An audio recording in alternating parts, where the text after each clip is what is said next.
fun and recreation, the integrator of the wheel. The big question.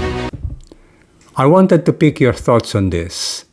Do you think it's possible for fun and recreation, that slice of the pie we often treat as a luxury, to co-share its intent, its purpose, and its fulfillment with the serious areas of your life?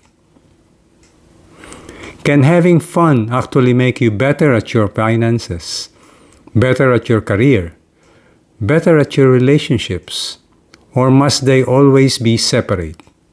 In today's episode, we are going to explore what it truly means to have fun and recreation, not as an escape from life, but as a way to actively seek out fulfillment within the other areas of our will. I will share a personal story to guide and articulate our reflections, enhancing your awareness. You're listening to Influence by RCL, a collection of thoughts, reflections, and experiences. I'm your host, Rolly Lawas. Let's dive in. The premise. So back to that question. Can fun and recreation co-share its purpose with the other areas? My answer is an absolute yes. It is not only possible, it is highly recommended. I will show you how through a story I will share. You will surely love it. A little luck goes a long way. You see, the wheel of life is designed to illustrate how different areas of your life are interconnected.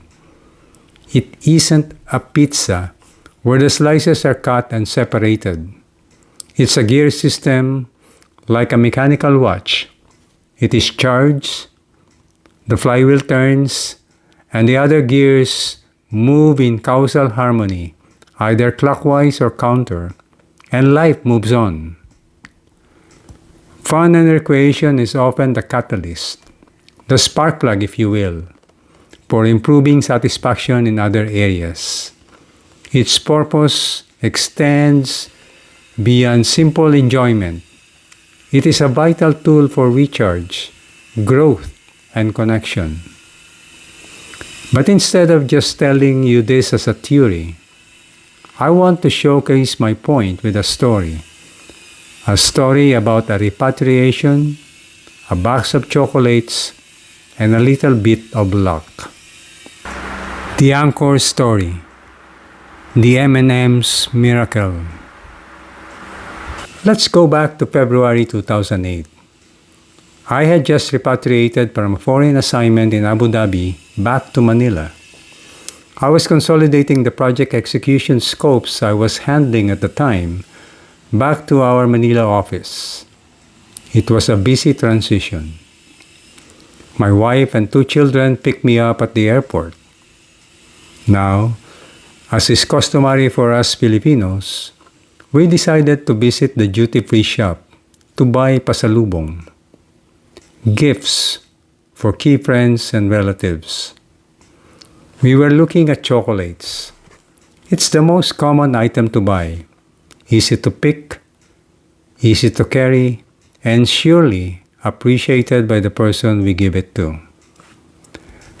As it happened, M&M's Chocolates was running a global Valentine's Day promo marketed in travel retail as the duty-free shops. They had this set up with safe deposit boxes. The gimmick was clever. You had to come up with a 5-word love phrase.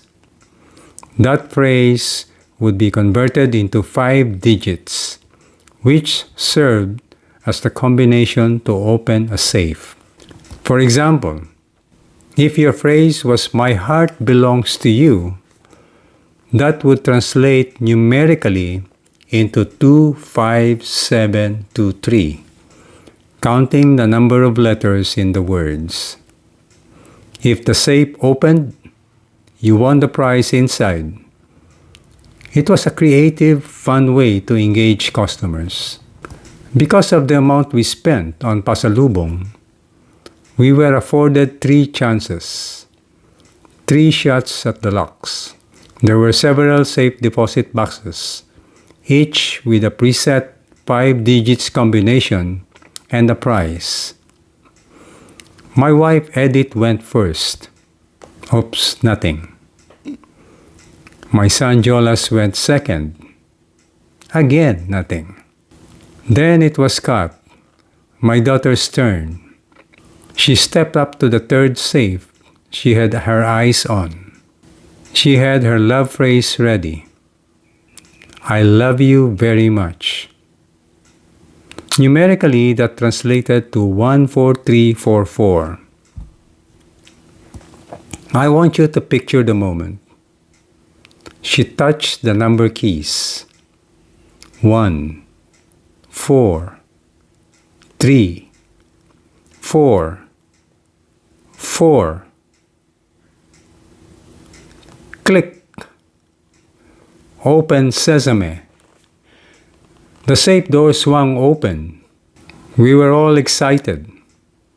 And inside, it wasn't just more chocolate. It was an all-expense-paid 5-day stay at the Pearl Farm Beach Resort in Davao del Norte for 4 people scheduled for the first week of June that year. It was perfect for the 4 of us. Included were the airfare, accommodation, all meals during the stay, and even pocket money. What a magical win with a stroke of luck. We had never been to Mindanao, the southernmost part of the country, or to Davao del Norte specifically. We were all excited, but I didn't realize then just how much this fun trip would impact every other serious area of my life. The analysis, connecting the dots. Reflecting back on that extraordinary experience, I reckon that the other areas in my will benefited notably from the single event. Let me break them down.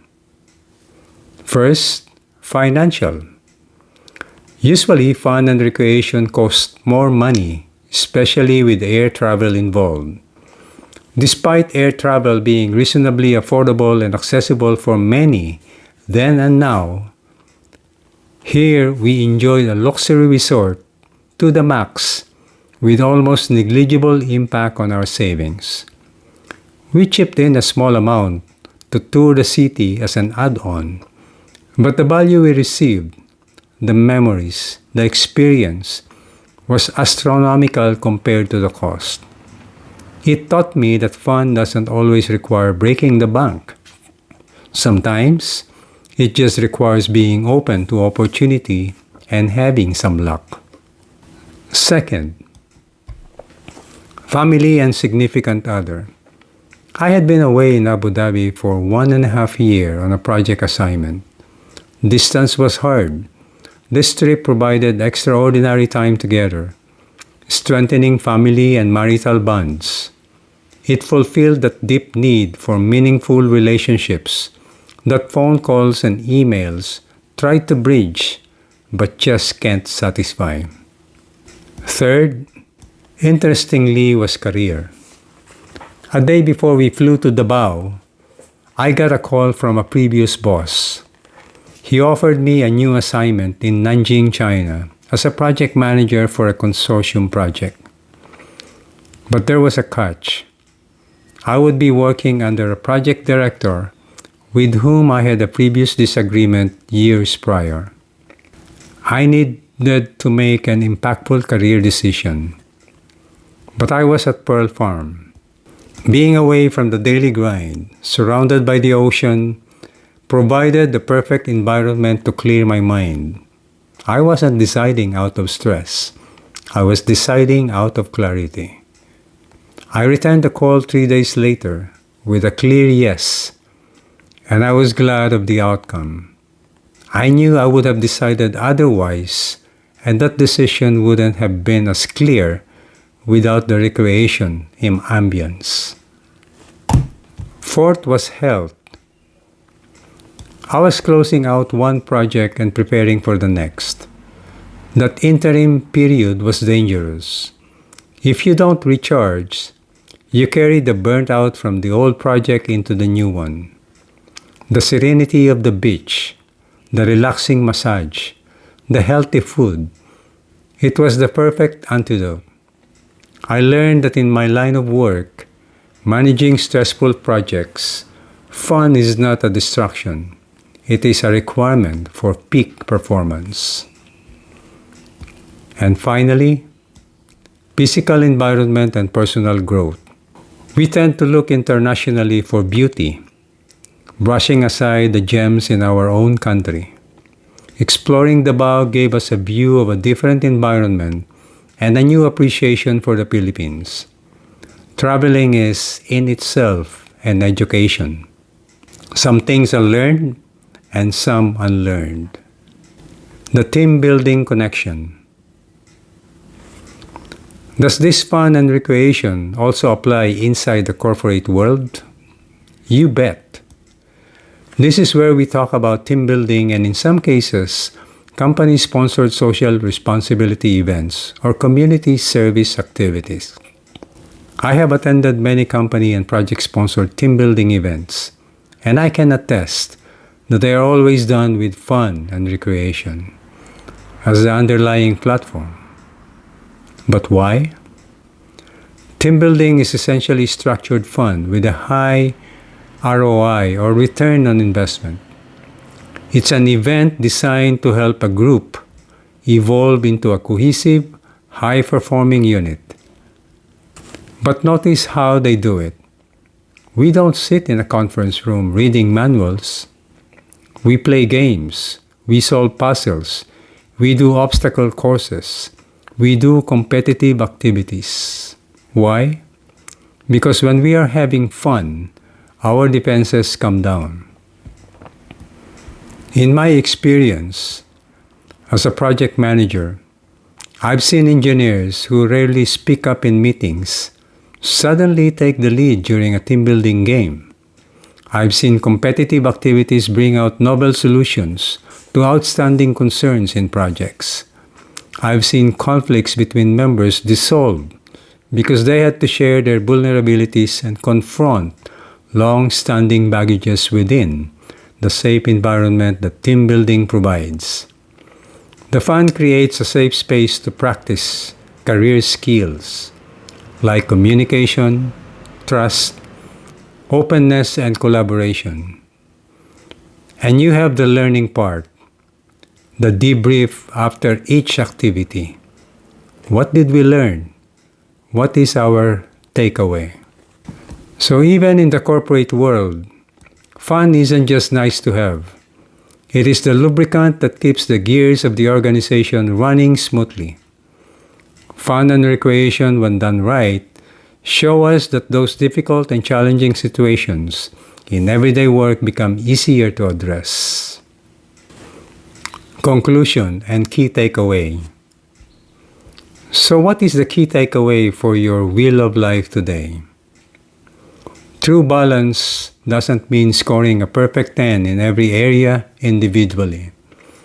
It doesn't mean you work for 8 hours, then stop, and then have mandated fun for 2 hours. That is robotic.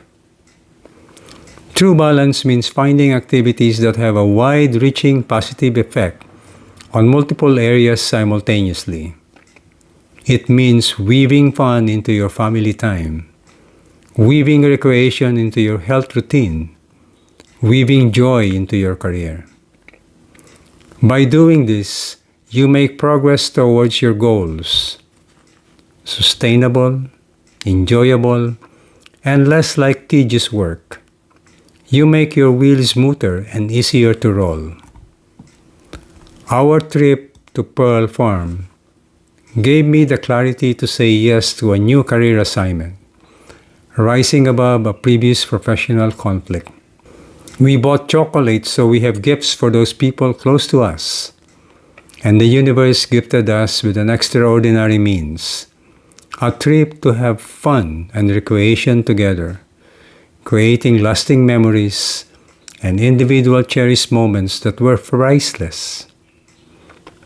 Remember Forrest Gump? He said life was like a box of chocolates. You never know what you're gonna get.